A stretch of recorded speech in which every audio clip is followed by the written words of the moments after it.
Welcome to Paradigm Shift Parenting, a podcast for women who make their lives better by first making themselves better. At Paradigm Shift Parenting, we believe that self-improvement is the highest form of self-care. Each episode, we're going to either shift our mindset about something, explore the myth that motherhood and martyrdom are synonymous, replace the oh-so-trendy victimhood mentality with a healthy dose of accountability and responsibility, or simply explore the shared experiences of modern motherhood. I'm your imperfect host, Binky Bell, and I'm glad you're here.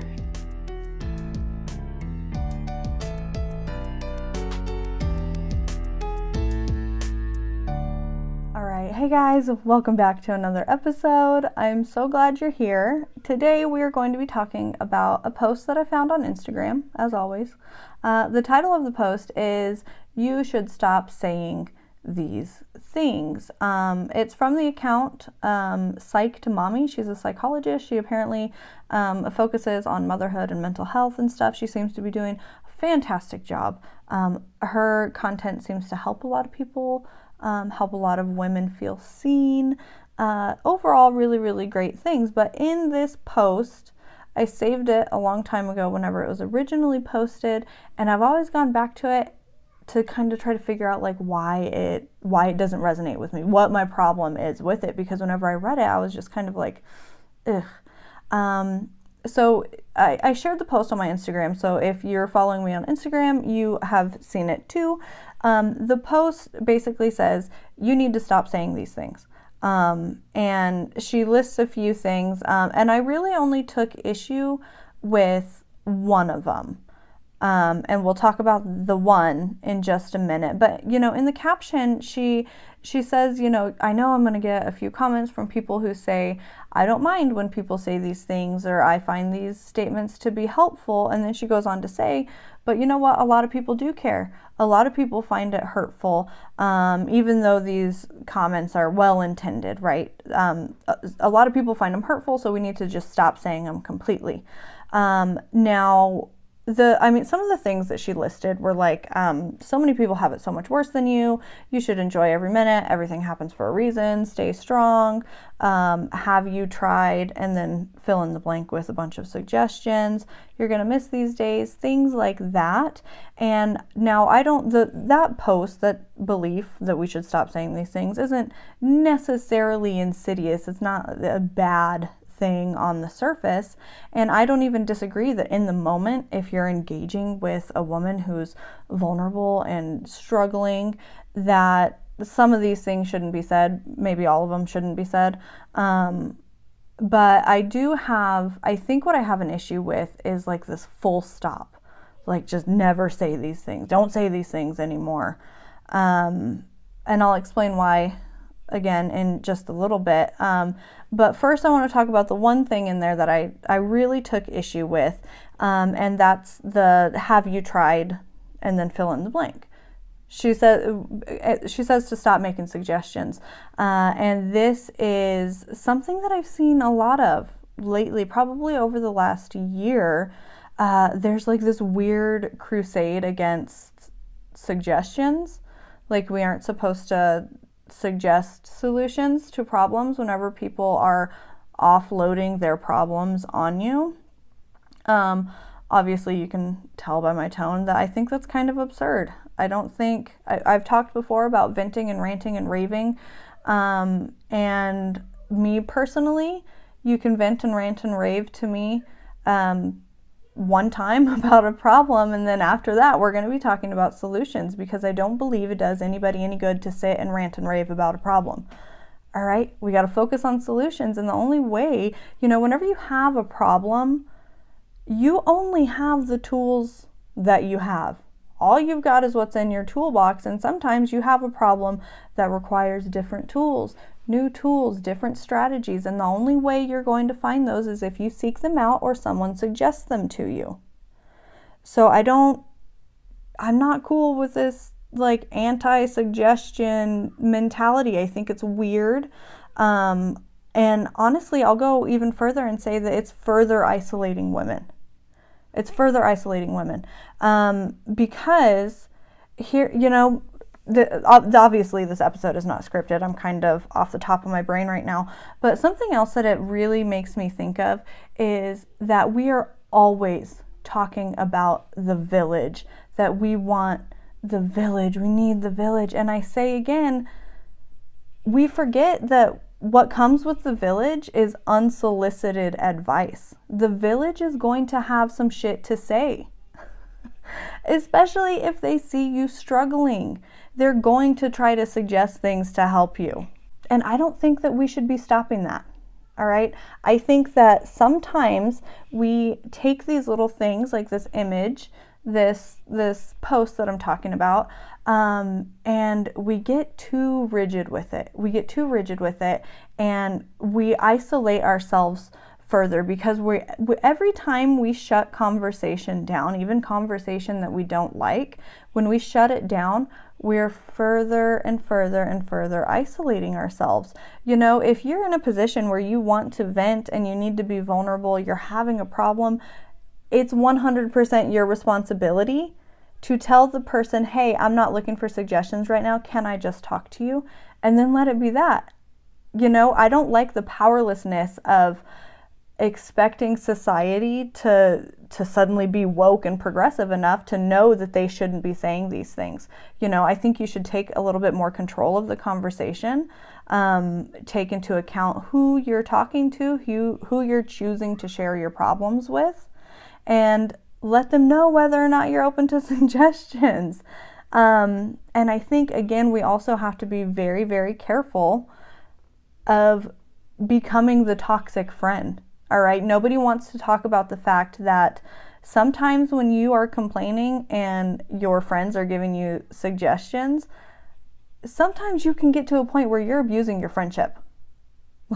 And I don't know why nobody talks about this, but you can be the person who is abusing the friendship by consistently offloading your problems onto your friends.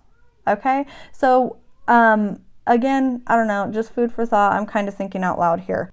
I think it's interesting too that in this post, she mentions the fact that these comments are well-intended. And then we just kind of throw intention out. Like, it doesn't matter whether it's well-intended, it hurts people. And again, I'm not so quick to throw intention out. I think it's a very different conversation to be had if somebody is intentionally trying to hurt you or be dismissive versus somebody, just missing the mark with a statement. Someone maybe not sure how to handle the situation, so says something that maybe accidentally hurts you. I think intention matters. There is, for those of you who have twins, you'll be familiar with this story, but in the twin community, something that you hear all the time, especially when your babies are very, very small, people will tell you, wow, you must have your hands full. So we had, you guys know this, we had 3 kids in like 22 months. So whenever I would go out in public, people would ask us if they were triplets or like what the deal was, because I have like a shit ton of babies with me, right? And that is one of the things that, even now when we go out together, at least 2 people will say, wow, you have your hands full. And in the Moms of Multiples community, that is a statement that gets so much heat. People get so mad about it. They turn it into this mean, like, harmful thing that strangers are just trying to acknowledge that, oh my God, like, you probably are struggling a little bit. Like, we forget that people are just trying to connect. Like, that's it. That's all they're doing. And it just reminds me of that. Like, for a minute, whenever I was really, really into like the mom communities, like on the Facebook groups where a lot of this content circulates and like gets hyped up and kind of becomes its own monster. For a minute, I remember that feeling of buying into that mentality that, wow, they really shouldn't be saying that to me. Why are they, that's not helpful. It doesn't help me whenever I'm out in public with my kids. And I'm really glad that I got out of that mentality, because it makes you cold. It makes you hard. to the world. Like it just, I don't know, these things that shut down conversation, these posts that encourage you to shut down conversation like this, they do it in the name of like empowerment and stuff, but I don't feel that way. I think it further isolates you. There's a huge powerlessness to it, to just sit and be the victim of somebody else's words, you know, especially whenever their words are well-intentioned. You guys feel me? Like, does this make sense? It just, I don't know. So I don't really have a huge takeaway for this. And again, like this post is on the surface, it's totally fine. Like, it's great. I think I would just encourage people to be careful with these types of posts. These things that, as I said, shut down conversation, because it's further isolating. Like, we are just always pushing people away and complaining that we feel alone. But then when people show up to try to talk to us or to try to help us or listen to us, then we're in this weird situation where we're constantly being told that anything anybody says isn't helpful enough. They aren't doing enough. They're not saying the right thing. And holy shit, can we give people a break? Like, can we extend the same grace that we're looking for ourselves? You know what I mean? Like, I feel like we should just get back to normal conversations, like have normal, meaningful, connected conversations without all of this muck of like forgetting what intention means and taking offense at everything. Like, just calm down, be a little vulnerable. You know what, my brother has a saying, it's not his saying, it's like a I don't know, like a famous saying, something about like chewing the meat and spitting out the bone or something. That just take what you need from the conversation and leave the rest. Not everything you don't have to be a victim of everything all the time, is my point. All right. I don't know. Like I said, I don't have a huge takeaway. This was it's a post that has been in the back of my mind for a really, really long time. And I just see it as one of these things that keeps dividing people for no reason. For no reason whatsoever, because again, the paradox of control is that while you're trying so hard to control everything, trying to control the type of help you receive, the responses that you get from people, the conversations that you have, everything feels more and more out of control. And the paradox is, if you let go of control, you regain control of your life. Like, holy shit, can we just regain control of ourselves, take what we need, let the rest go, not take everything so personally? Like, I feel like we could get so much further in our growth and our healing if we were able to do that a little bit more. Is that okay? Can I say that without people getting like super upset? It's just so sad to me. It's so sad that, because people talk all the time. I see everybody online all the time saying that they don't have anybody to talk to. We're so alone in motherhood, but you know, at the same time, we're labeling everybody as toxic. Nobody can say the right thing. It's like, well, no wonder you feel alone. Everybody's the enemy. Can we spread a little love today? I don't know. That's all I want. So that's all I really, really have for you guys. I'm sorry that the episodes have been kind of short lately. I am still working on my TEDx application. I've figured out what my topic is going to be, and I'm very excited because whether or not I get picked, that topic is going to be the basis of the book that I publish. I'm so excited. I really want this book to be like a roadmap for people who feel like they're failing as mothers. Kind of a roadmap to recovery, how to recover who you're meant to be.